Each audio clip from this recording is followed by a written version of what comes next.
Run it, I can't take no loss. I don't even know what it costs. I hit the ground, then it go off. Yeah, hit the ground, then it go off. Yeah, I can't take no loss. I don't even know what it costs. Yeah, I hit the ground, then it go. Yeah, I really feel it's my time, think it's my.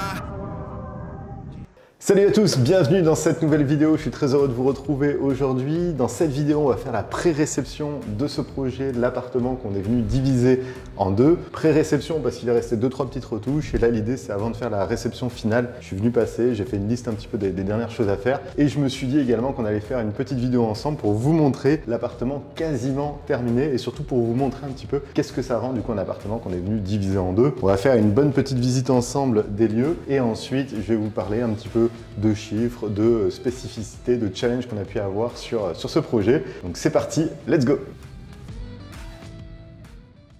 Et on attaque tout de suite par le sas. Comme vous avez pu voir, en fait, la porte palière, on ne la touche pas. Pourquoi? Parce que dans le règlement de copro, c'était autorisé de pouvoir diviser l'appartement tant qu'on ne touchait pas les communs. Si on touchait les communs, ça devait passer en AG. Et là, ça aurait pu peut-être bloquer. En l'occurrence, cette division-là n'a pas eu besoin d'un vote en AG pour autoriser, juste pour bien constater la bonne répartition des tantièmes. Donc ça, c'était vraiment le point important de se dire que la porte palière, on ne va pas y toucher, on ne va pas essayer de créer une deuxième porte à côté, toucher dans les communs. Pour ça, et c'est ce qui nous amène en fait dans un premier petit sas.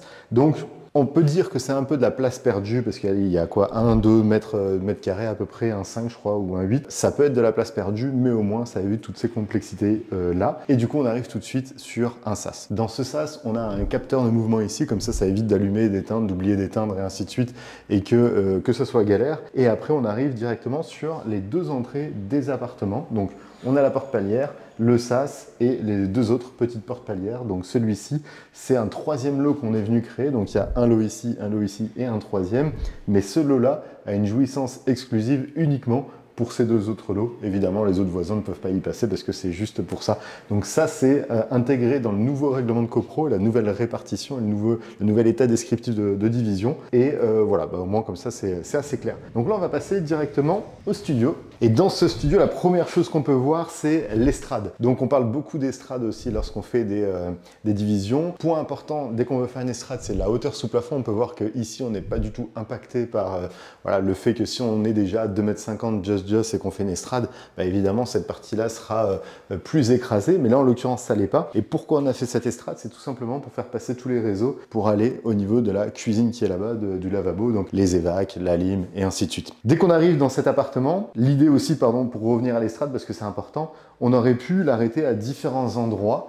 Nous, stratégiquement, qu'est-ce qu'on fait? C'est qu'on l'arrête à ce niveau-là, avant du coup la salle de bain, juste et tout simplement en fait au niveau du passage où les personnes qui vont habiter dans le studio, bah, du coup vont souvent passer de la salle de bain ou des toilettes à la pièce à vivre. Et si on était venu mettre l'estrade ici, bah, il fallait monter au niveau de l'estrade, redescendre, remonter et redescendre, alors que là on enjambe l'estrade uniquement lorsqu'on souhaite sortir de l'appartement. Donc c'est important, on verra un petit peu comment on a fait juste à côté aussi pour le T2, mais c'est vraiment important de définir un petit peu l'estrade, comment est-ce qu'on va la positionner parce que ça peut régir pas mal de choses. Ici, on a une toute petite salle de bain qui est franchement ultra optimisée. On essaye dès qu'on peut de mettre des grands bacs de douche, ce qui n'est pas le cas pour le T2, mais pour le studio, ça l'est, ça valorise aussi un petit peu et c'est intéressant. Et après, l'objectif a été vraiment de caler tous les éléments pour que ça se passe bien. On peut voir que sur la gauche, il manque juste le sèche-serviette, mais sinon, on est vraiment bon. Ici, ça fait passer partie des petites notes aussi qui sont à revoir au niveau du coup des scotch qu'on va enlever. Là, il y a un petit disjoncteur qu'il faudra rajouter. Ici, c'était une prise RJ45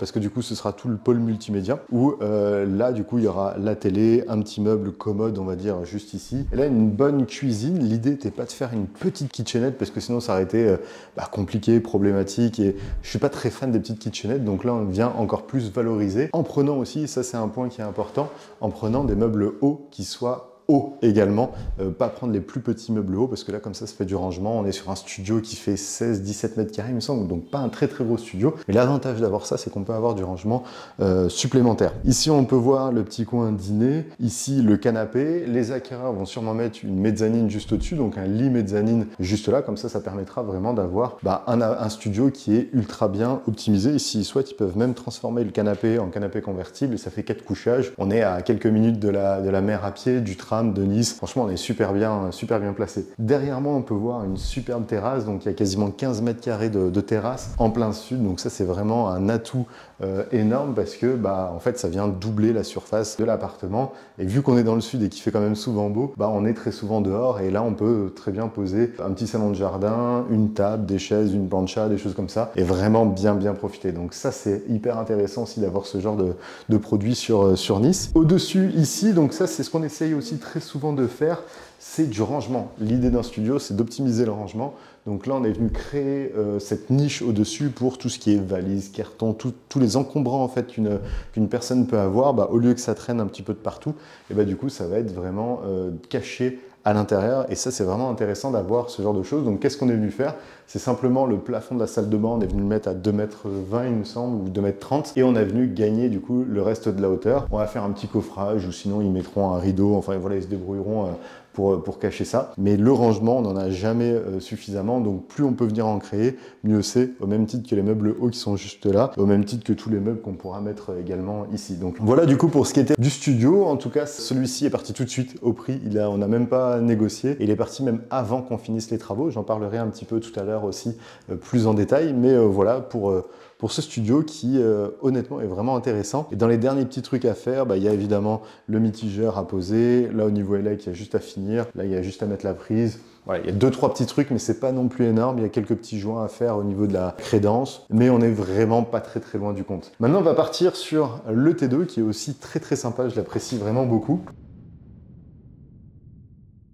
Et pareil, cet appartement, il a été vendu quand même assez vite. Donc là, même challenge au niveau de l'estrade. Donc nous, toutes les évacs sont derrière, au niveau de ces toilettes. Les évacs, que ce soit pour cet appartement, mais aussi pour celui-ci. C'est pour ça qu'on était obligé de mettre une estrade là, parce que les réseaux passent en dessous pour récupérer du coup la salle de bain qui est juste derrière du studio. Et pourquoi on est venu tirer là jusqu'ici l'estrade et on l'a pas arrêté avant comme au préalable, c'est parce qu'il fallait récupérer du coup l'évacuation de la cuisine qui est juste là-bas. Autre challenge parce qu'on a failli l'avancer un peu plus parce qu'on savait pas trop comment faire au niveau de la salle de bain parce qu'on verra que la salle de bain est dans la chambre. Alors c'était un peu osé, moi personnellement j'adore vraiment, mais on avait deux possibilités pour la salle de bain. Soit on la mettait dans la chambre comme ce qu'on va voir, soit on la mettait dans le salon. L'inconvénient c'est qu'on venait perdre un peu du salon et également l'estrade il aurait fallu l'avancer pour toutes les évacuations et là ça aurait été un petit peu compliqué. On a fait le choix du coup de mettre la salle de bain ouverte dans la chambre, mais c'est vraiment ultra sympa. Donc directement sur la droite, sur votre droite, vous avez les WC qui restent à peu près au même endroit, c'était les WC initiaux. En haut on peut voir un petit faux plafond qui a été fait, c'est parce qu'il y a tout ce qui est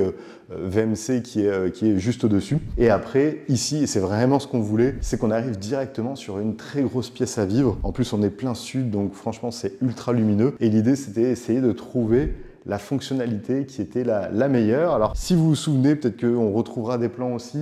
Initialement, il y avait une cloison qui était juste ici, qui était même en biais, il me semble, parce que là, on avait l'ancienne cuisine qui était à cet endroit-là. Et après, on avait une espèce de chambre communicante avec une alcôve ici.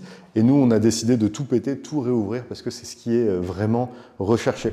Au niveau de la cuisine et du choix, donc ça, c'est Narges qui fait tous nos projets, toute la déco, les choix, l'ameublement et ainsi de suite. C'est elle qui fait tout.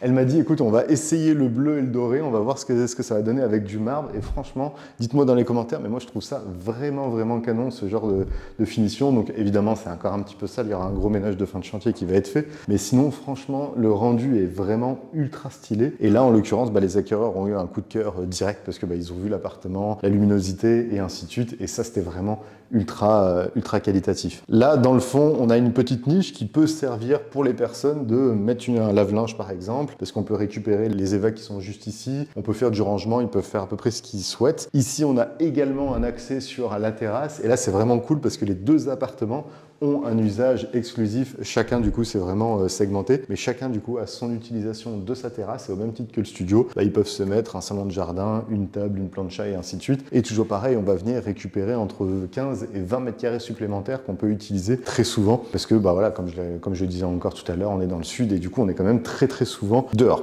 Au niveau de l'appartement, le challenge a été aussi de pouvoir aménager comme il faut. Donc nous, ce qu'on avait pensé, c'était évidemment la table à manger juste ici, avec le petit luminaire juste là. La cheminée, on n'a pas voulu la péter cette fois-ci parce qu'on est parti dans un style un peu contemporain. On trouvait que ça faisait pas trop mal de faire comme ça. Au niveau du canapé, il y avait plusieurs possibilités. C'est soit on le mettait comme ça et on se mettait directement face au mur ici. Et en fait, quand on est venu avec Narges, elle a dit, bah non, mets-le plutôt comme ça. Et là, en fait, on va mettre la télé juste ici. On a une prise qui est là.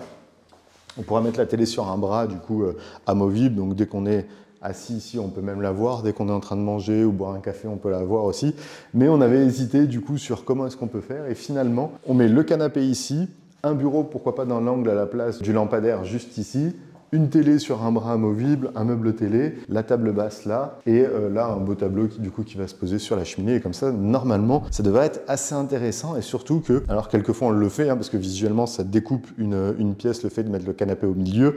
Là on l'a pas fait et finalement c'est beaucoup mieux parce que ça fait encore plus grand. Parce que certaines fois quand on met le canapé au milieu et qu'il regarde par exemple là, visuellement ça nous coupe un petit peu les espaces et la vue. Donc là franchement on est vraiment pas trop mal du tout. Au niveau de la chambre, du coup, ce qui a été fait, c'est on peut voir du coup l'ancienne alcôve qui a été refermée, donc on voit les formes un peu arrondies qui pouvait y avoir. Et alors là, il n'y a pas d'ampoule et il n'y a pas encore le miroir juste ici, mais c'est là où on a eu le challenge également de mettre la chambre et la salle de bain. Donc là, c'était vraiment quelque chose qui était assez challengeant, on va dire, mais finalement, ça rend plutôt pas mal. Donc ici, on a le coin nuit avec le lit qui peut venir ici, 2 tables de chevet, donc ça, on ne l'a pas mis, on n'a pas eu besoin, et les lampes de chevet, donc ça, c'était pareil, c'était un petit challenge de Narges, au final, ça rend super bien. Donc les lampes de chevet qui descendent juste d'en haut avec un interrupteur juste là, ce qui permet de faire un petit va-et-vient ici.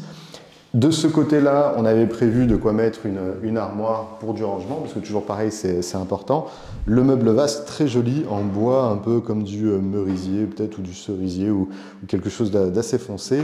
Les touches un petit peu dorées, donc de laiton qu'on peut retrouver. Le miroir, ce sera pareil, il y aura l'encadrement qui sera doré. On a la colonne de douche et on a le bac de douche avec l'ouverture. Donc je ne sais pas ce que vous en pensez, mais en termes d'optimisation, je pense qu'on ne pouvait pas mieux faire et au final, c'est vraiment pas mal. Toujours pareil, ça c'était le deuxième coup de cœur en fait des personnes qui ont acheté. Il y avait un, la cuisine et 2, la salle de bain. D'ailleurs, c'est souvent 2 postes qui sont coup de cœur. Et du coup, moi personnellement, je trouve que ça rend vraiment très bien.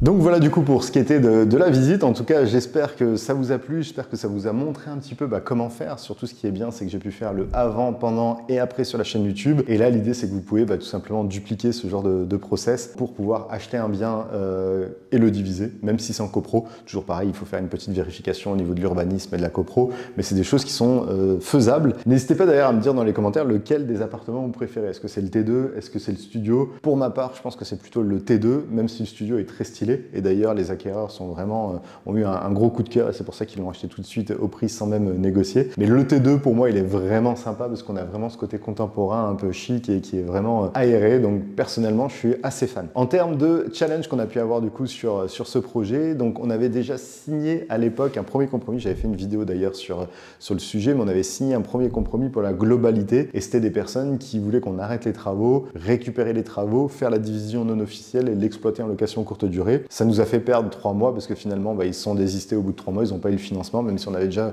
bien prévalidé en amont. Bon, ça nous a servi de leçon et maintenant on s'est dit, quoi qu'il en soit, on va au moins bien entamer les travaux et de toute façon, on continuera les travaux, on va jamais stopper les travaux pour pouvoir revendre. Et si une personne a envie d'acheter, elle va acheter avec une liste de travaux à finir que nous, on va finir.